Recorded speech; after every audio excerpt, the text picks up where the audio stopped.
Assalamualaikum warahmatullahi wabarakatuh. Kabar duka menyelimuti umat Islam Indonesia.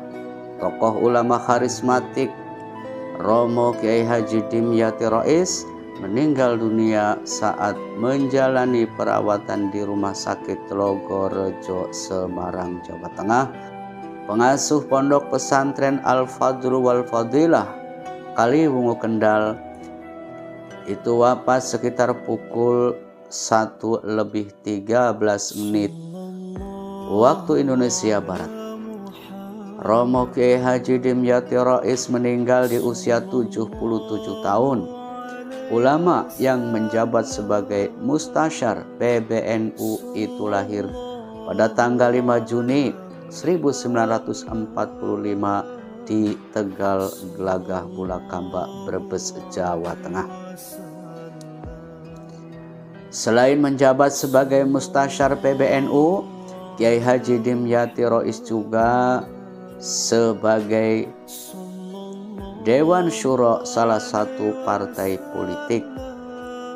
Beliau juga sebagai salah satu ahlul hal wal aqdi atau ahwa yang memilih Rais Am, pengurus besar Nahdlatul Ulama pada muktamar di Lampung. Beliau adalah ulama yang alim alamah, berpengetahuan agama yang luas, berpengetahuan agama yang sangat mendalam.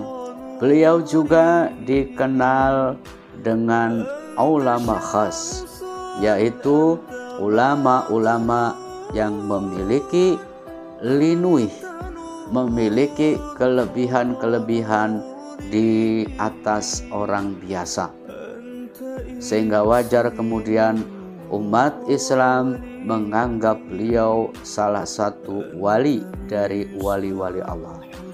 Di antara karomah beliau adalah beliau mampu menahan hujan.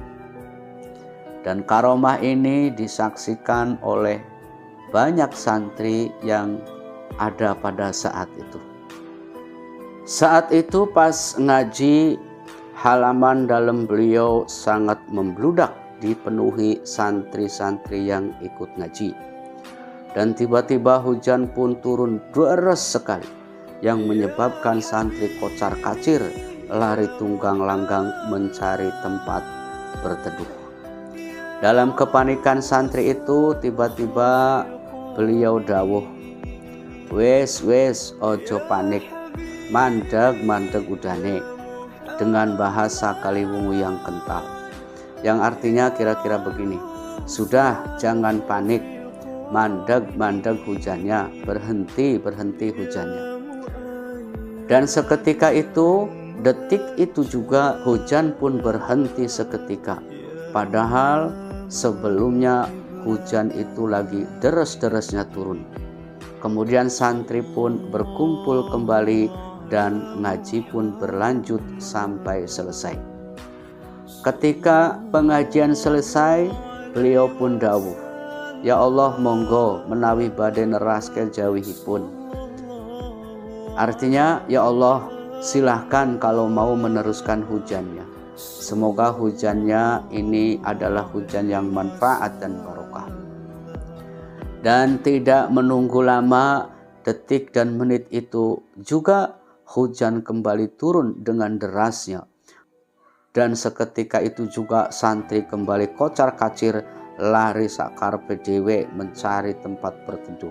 Itulah salah satu karomah Romo Kiai Haji Dimyati Rais Kaliwungu yang sempat disaksikan oleh banyak santri-santrinya. Di antaranya lagi adalah suatu ketika ada beberapa santri abadim yang batin dalam hatinya, glunek dalam hatinya. Ini kiai, tapi kok mobilnya searat-arat. Artinya banyak banget, ada BMW, Alphard, Jeep, dan semuanya lah, dan banyaklah yang lainnya. Hingga suatu hari, sang santri yang hatinya nglunek itu tercengang ketika ternyata mobil BMW yang tiap hari terparkir di depan dalam beliau digunakan hanya untuk mengangkut gabah atau padi. Dan sementara mobil Ford Ranger juga hanya digunakan untuk mengangkut ikan bandeng. Seolah-olah Abah Dim tahu apa yang ada dalam benak santri yang batin tersebut, sehingga beliau harus memberikan edukasi pendidikan dengan cara memperlihatkan bahwa semua dunia yang tampak ini hanya ada di telapak tangan, tidak berada di dalam hati. Begitulah beberapa karomah beliau yang sempat disaksikan oleh santri-santrinya. Narasi ini ditulis oleh Sabit Abil Fadil yang dituangkan dalam bangkitmedia.com. Wallahu a'lam bishawab. Mudah-mudahan ada pelajaran bagi kita semua bahwa kita harus tetap mencintai dan ta'zim takriman wa ta'ziman kepada para ulama-ulama kita, dan mohon maaf atas segala kekurangannya. Assalamualaikum warahmatullahi wabarakatuh.